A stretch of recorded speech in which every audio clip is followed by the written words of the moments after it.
Close your eyes for a moment. Not to visualize, not to practice, not to do anything at all. Just close them. Breathe slowly, as if you have all the time in the world, because you do. Feel the weight of your body against the chair. Feel the simple fact of your breathing in, out happening without any effort from you whatsoever. You are not making yourself breathe.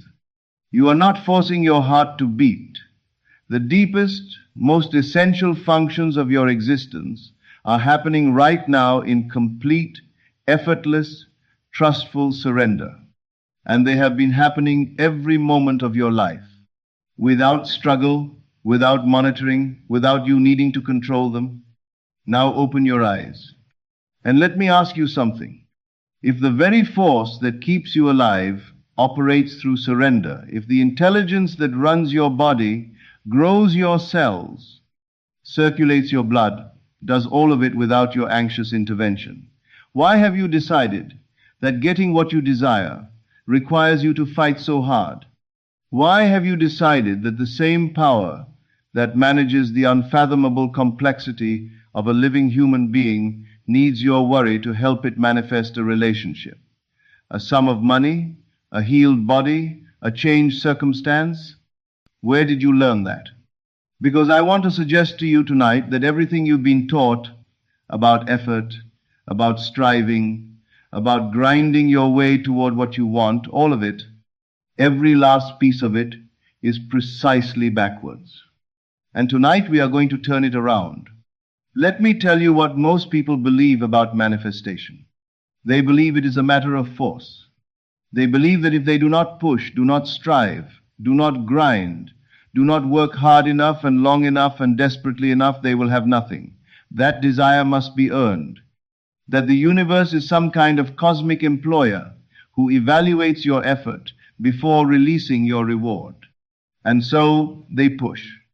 They do their practices with white-knuckled intensity. They visualize through clenched jaws. They affirm through gritted teeth. They perform their gratitude and their faith as though they are being graded, as though there is some celestial auditor checking the quality of their feeling and deciding whether it is good enough to qualify for delivery. And then they wonder why it feels like swimming upstream, why the more they try, the more exhausted they become, why the desire seems to stay just out of reach, always approaching, never arriving, like a horizon that retreats as you walk toward it. I want to tell you why. Because anxiety is itself an assumption. When you strive toward something with urgency, with desperation, with the grinding energy of someone who needs to make something happen, underneath all that effort is a belief. A deep, structural, fully operative belief. It is not yet done. That is what all that striving is saying. Every anxious visualization, every desperate affirmation, every frantic technique performed from a place of need, all of it is broadcasting with perfect clarity the assumption that the desire is still absent, still pending, still out there somewhere, waiting to be earned, to be deserved, to be wrestled into existence. And consciousness, which is the only creative force in the universe, which creates not from what you perform, but from what you assume, hears that, and faithfully, precisely, without judgment or mercy, delivers more of the same. More absence, more not yet, more almost but not quite. Because that is what you are most deeply, most consistently, most honestly assuming. So what is the alternative? Not passivity, not indifference, not sitting in your chair doing nothing and waiting for the universe to deliver your desires to your doorstep. The alternative is something far more demanding than striving and far more powerful. Relaxation. I do not mean the relaxation of someone who has given up. I do not mean the slack-jawed indifference of someone who has decided nothing matters. I mean the relaxation of someone who knows. There is a particular quality to the stillness of a person who genuinely knows something. Think of a woman in the early months of pregnancy. She cannot yet see the child. She cannot yet feel it move. To the outside world, nothing has visibly changed. And yet she does not lie awake at night wondering if the baby is going to happen. She does not perform elaborate rituals to ensure the growth continues. She does not check obsessively for signs that something is forming. She knows, and from that knowing, she moves through her days with a quality of quiet confidence that requires no external confirmation. The absence of visible proof does not disturb her. Why would it? She already knows what is true. That is the state I am describing. Not the frantic energy of hoping it works. Not the exhausting performance of believing hard enough. The simple, grounded, almost boring certainty of someone who has accepted a fact. It is done. Not will be done. Not working toward done. Not hoping to be done. Done. Already. Now. Complete. And from that assumption, held not through effort, but through genuine inner acceptance, the world has no choice but to reorganize itself in accordance. Now I want to say something that may challenge you. The world has taught you that ease is suspicious. It has told you in 1,000 explicit and implicit ways that things worth having must be hard to get. That struggle is evidence of seriousness. That if something comes easily, you probably don't deserve it, or it probably isn't real, or there must be a catch. And so when someone says to you, relax, let go, stop striving, something rises up defensively. It says, but if I stop pushing, everything will fall apart. If I stop worrying, I'm being irresponsible. If I stop trying so hard, I'm giving up.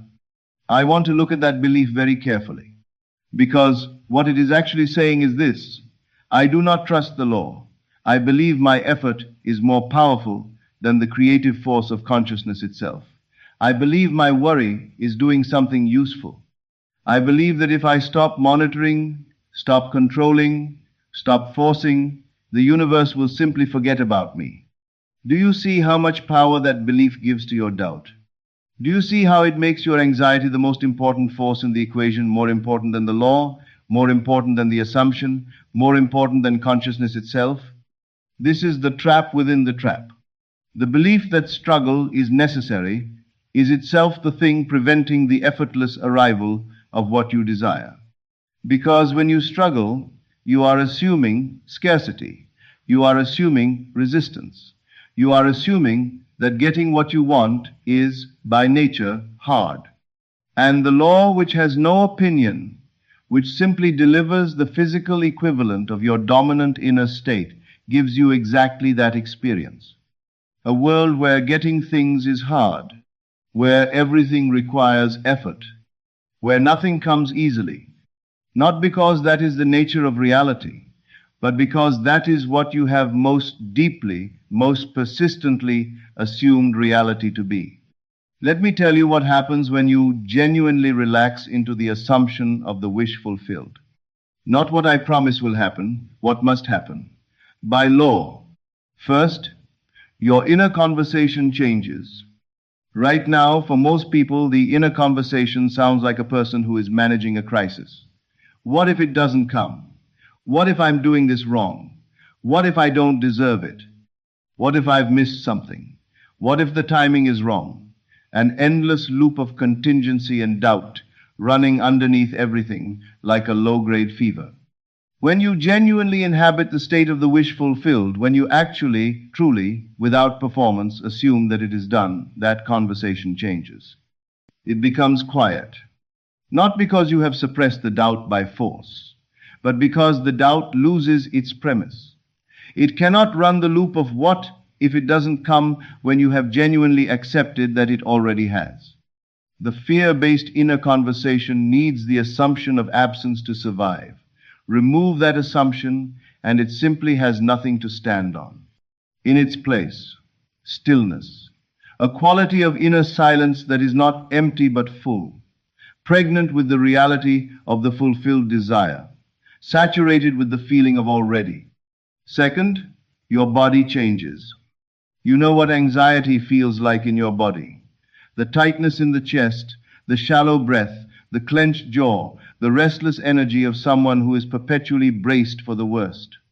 That is the body of someone assuming threat, assuming lack, assuming that things might go wrong. The body of someone genuinely at rest in their assumption feels entirely different. The breath deepens without effort. The shoulders drop. The jaw unclenches.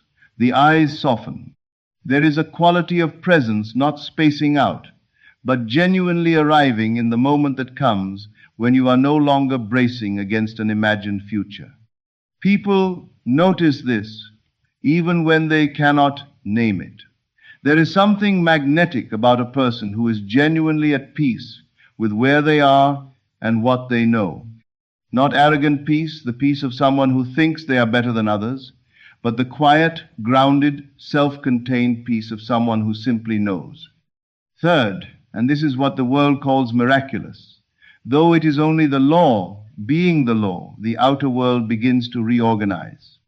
Not immediately, not always visibly, but with a precision and an elegance that, once you have witnessed it in your own life, leaves you permanently changed. The bridge of incidents forms. The right person appears in an unexpected conversation. The email arrives from a direction you never anticipated.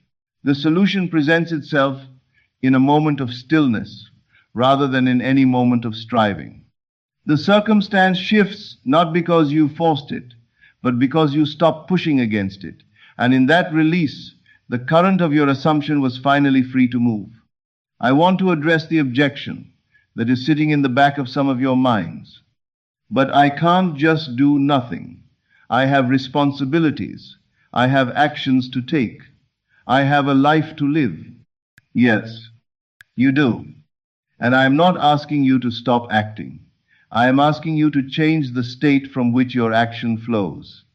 There is action that comes from anxiety, from the desperate, grinding energy of someone who is trying to force a result.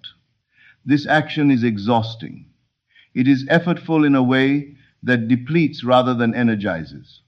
It often produces results that have to be maintained by more effortful action because they were built from the assumption of struggle and therefore perpetuated. And there is action that comes from assumption, from the natural, almost effortless movement of someone who knows where they are going and is simply walking there. This action does not feel like striving. It feels like expression. Like the flower that doesn't strain to bloom, it simply blooms, because that is the natural outgrowth of what it already is. When you are genuinely inhabiting the state of the wish fulfilled, the actions you take are different in quality. They arise naturally, from the inside out, rather than being forced mechanically from the outside in. You find yourself drawn to do certain things, to make a certain call, to write a certain message, to go to a certain place, not because you have figured out the optimal strategy, but because those actions feel natural to who you are being. And the results of those actions tend to be disproportionate to the effort involved, because they are not powered by your anxiety, they are powered by your assumption. And assumption is a far more efficient engine than effort. Let me say something about the harvest.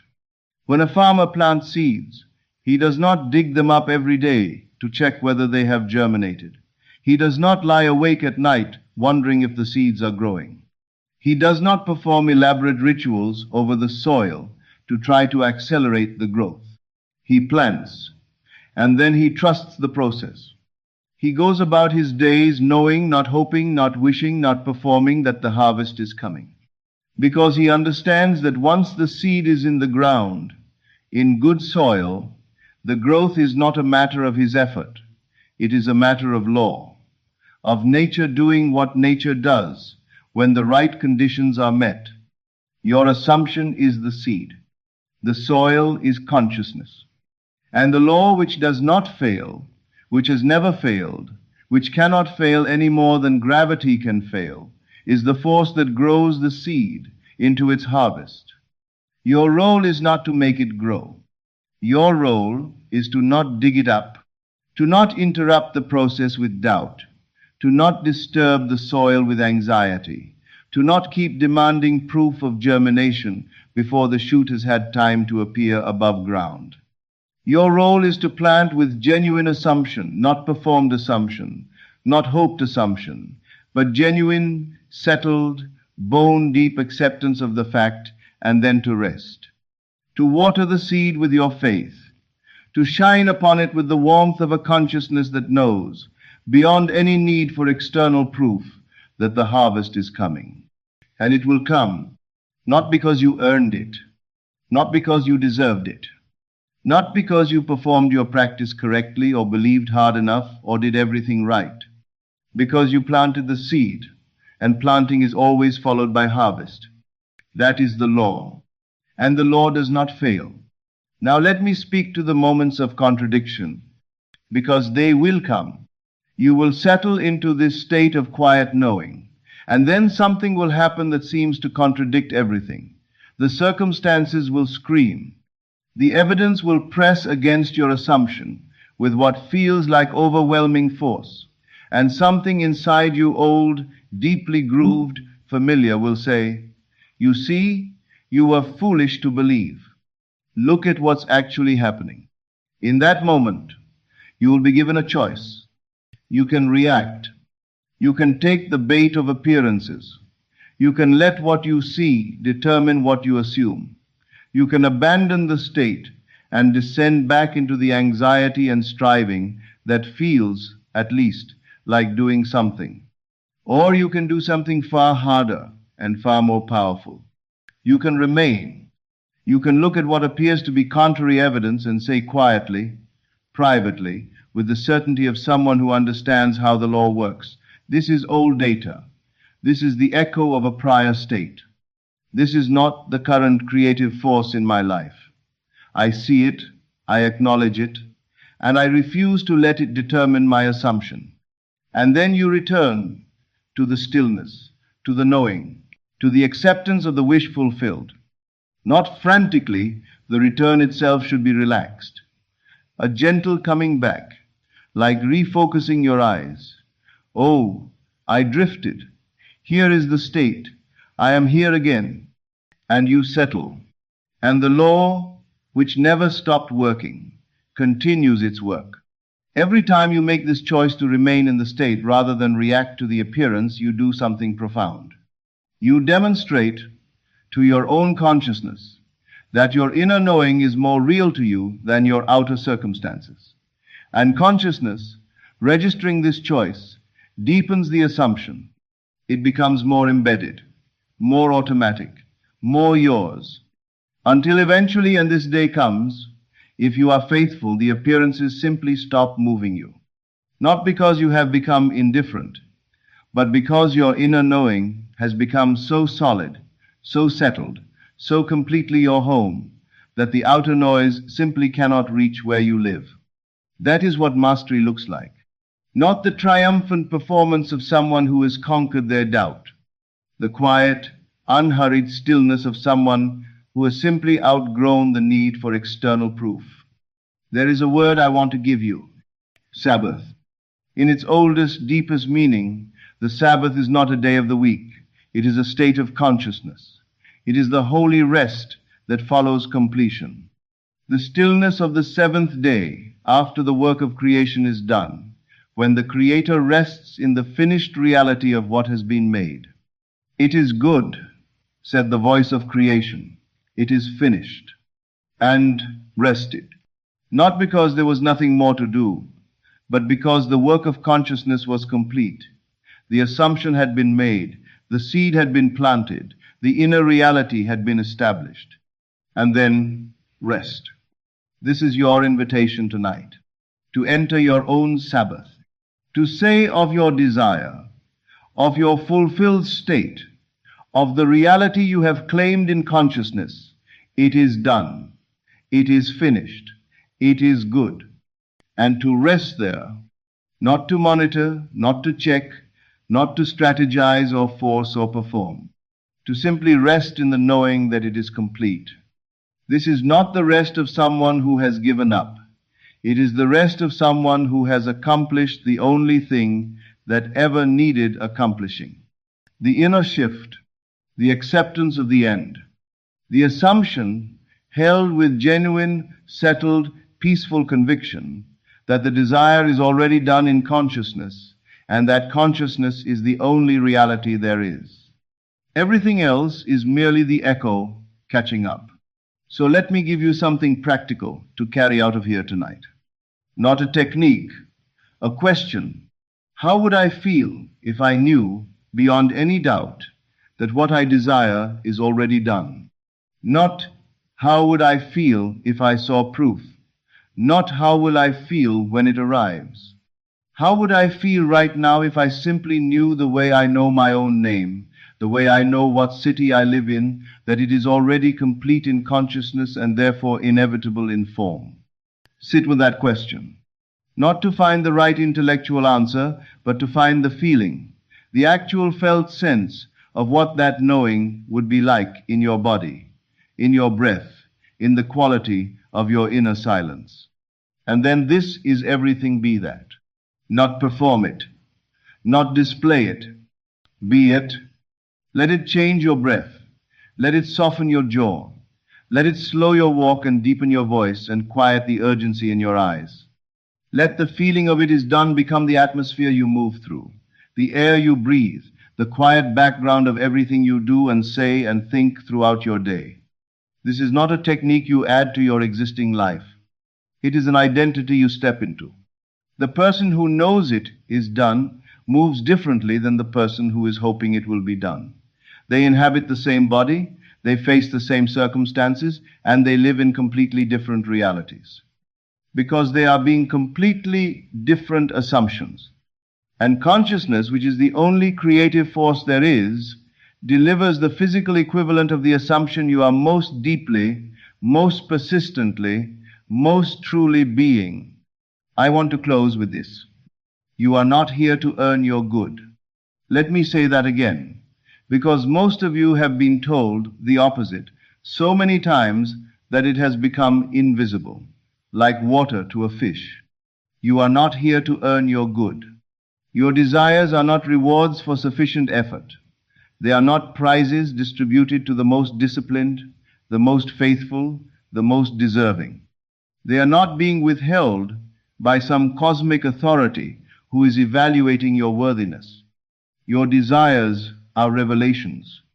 They are signs, precise, personal, intimate signs of what already exists as your inheritance in the realm of consciousness. The moment a desire arises in you, it is because on some level you are aware, however dimly, that this thing belongs to you, that it is available to you, that somewhere in the infinite field of what is possible, this particular reality is calling your name. Your job is not to create it. It already exists. Your job is to claim it. And claiming it does not look like striving. It does not look like performing. It does not look like white-knuckling your way through a visualization practice while secretly terrified it won't work. Claiming looks like acceptance. Quiet, genuine, settled acceptance of the end, of the fact, of the already done. This is mine.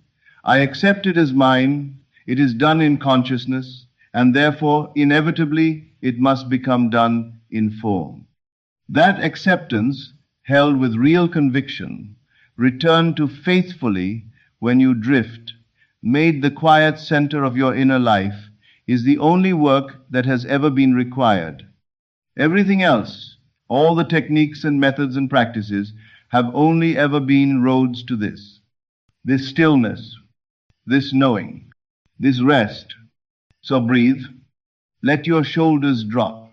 Let your jaw unclench. Let go of the need to make something happen, to monitor the progress, to perform your faith correctly enough that the universe finally decides you qualify. You already qualify. You always have. The desire in your heart is not a wish. It is a promise. And the only thing standing between you and the fulfillment of that promise is your willingness to stop fighting your way toward it and simply open your hands and receive. It is done. Rest in that. Good evening. This is Neville Lectures. I'll see you again in the next video.